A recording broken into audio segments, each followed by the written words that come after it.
Welcome to another episode of Ministry Matters That Matter.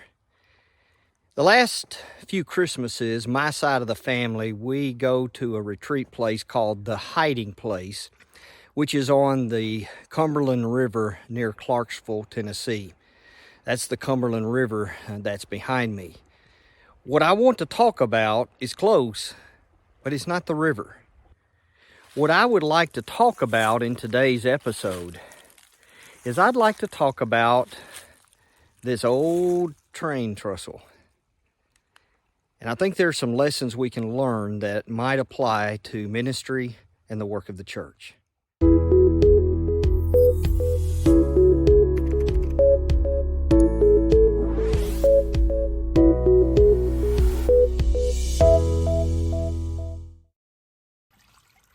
I'm actually down here by this old railroad track doing some fishing today, but as I looked at this old bridge and trestle, I couldn't help but think of a lesson that we might learn.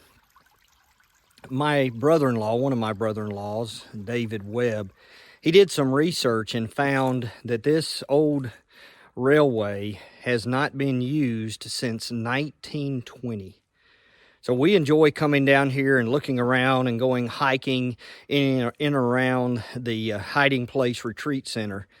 And one of the things we enjoy is looking at the remnants of this old railroad. But I want you to think about the fact that it has not been used in 100+ years. I couldn't help but think how many of our congregations are just remnants of what used to be and what we used to do. How many of us as ministers are resting on the accomplishments of the past? I want you to think of congregations you know that once were very large congregations. And for various reasons, they're no longer large. Maybe it's because the community changed. Maybe there were some demographic changes that were beyond their control. But often, there were things within our control that changed. We lost our passion. We lost our relevance. You know, one of the things I find as I talk to millennials and Gen Z young people, what I keep hearing over and over is that they want the gospel to be relevant. They don't want just a bunch of information to memorize. Not that they're above memorizing things, but they want to know how the information applies to their lives. It's not just enough to know the answers to a Bible Bowl competition. They want to know what the answers mean, how it influences how they make decisions every day, how it influences their choices and the people they interact with and what they do and what they do not do. And I'm afraid that sometimes we stop being relevant, that often we're in our sermons answering questions that today's young people and today's society is no longer asking. And so we struggle to be relevant. We struggle to change to how people learn today. Now, don't misunderstand me. I believe that we need to be faithful to God's truth, and God's truth does not change. Jesus said in the Gospel of John, "Continue in my words, and you will know the truth, and the truth will set you free." So that does not change with the passing of time.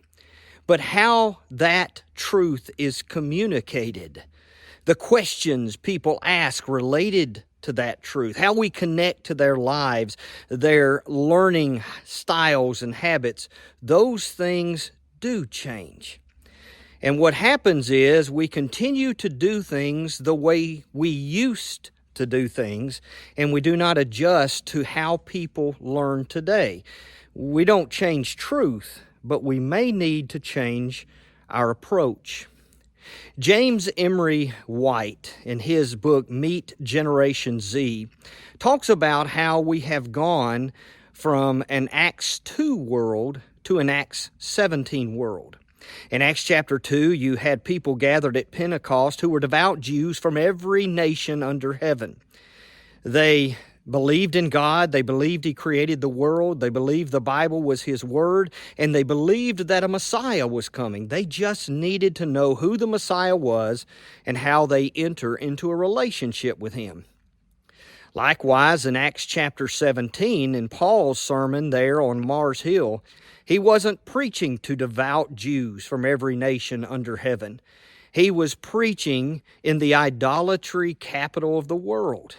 There in Athens, there were 30,000 gods and goddesses represented and only about 10,000 people. It was the place they worshiped a plethora of gods and goddesses. And so when he's preaching there, he's not talking to people who are close to believing in the Messiah. They don't have any concept of a Messiah. They don't believe that the one true God created the world. And so when Peter is preaching, in Acts chapter 2, he had 3,000 converts. Why? Because they were almost Christians when they arrived. They just needed to know who the Messiah was and how you accept the salvation He offers by expressing your faith in repentance, confession, and baptism. In Acts chapter 17, Paul did not have a large number of converts. Why? Well, first of all, they were just further from God, further from knowing the things they need to know to respond in faith to Jesus Christ. And so White talks about in his book how that if you go back to the 1960s, you had a lot of folks in the United States who were much like what you had in Acts chapter 2. They believed in God. They believed in the Bible, that it was God's inspired word. They believed Jesus was His Son.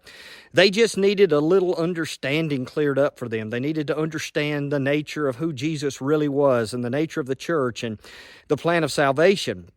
And so, just like in Acts chapter 2, we used to have lots of conversions. But now, often our Bible studies may be with people who are starting much further away from God. 36% of those under the age of 30 fall into the category of the nones. They're either agnostics, atheists, or they have no religious affiliation at all. In fact, 29% of the total U.S. population falls into that category. So basically, 1 out of every 3 people we have a Bible study with potentially doesn't begin with a belief in God and that the Bible is His Word and that Jesus is His Son. They've got to be convinced of those things, so that means we've got to change where we start and sometimes how we conduct our Bible study. Same truth. We just have to start at a different place. I fear that we've lost our passion for evangelism, that one of the reasons that our buildings in some places are becoming a relic of the past is that we've basically made them museums and we just invite people to come and visit instead of them being evangelism centers where we send out people to convert the world. I guess I want to challenge us as church leaders to think about, have we allowed our congregations to become relics of the past? As ministers and leaders, have we personally done so? Have we gotten to a point that we've stopped growing, that we've stopped learning, that we've stopped trying new things, that we've stopped considering what are some new and different ways that I can connect to my audience? How are audiences different today than when I started out as a preacher or a youth minister, as an elder, a Bible class leader? I just want to make sure that individually as leaders for God, and that collectively as a congregation of God's people, we don't become a relic of the past, or relics of the past. I want, as people 100 years from now look on our congregations, I don't want them to say, like this old bridge, well, they used to be usable. They used to take people places. They used to connect people to God. But that's just what they used to be. 100 years from now, I want them to find that the congregation I'm a part of is growing and thriving and still connecting people to the Creator of the universe. So let's not become relics of the past. Thank you for joining me for another episode of Ministry Matters That Matter. Barge going down the river.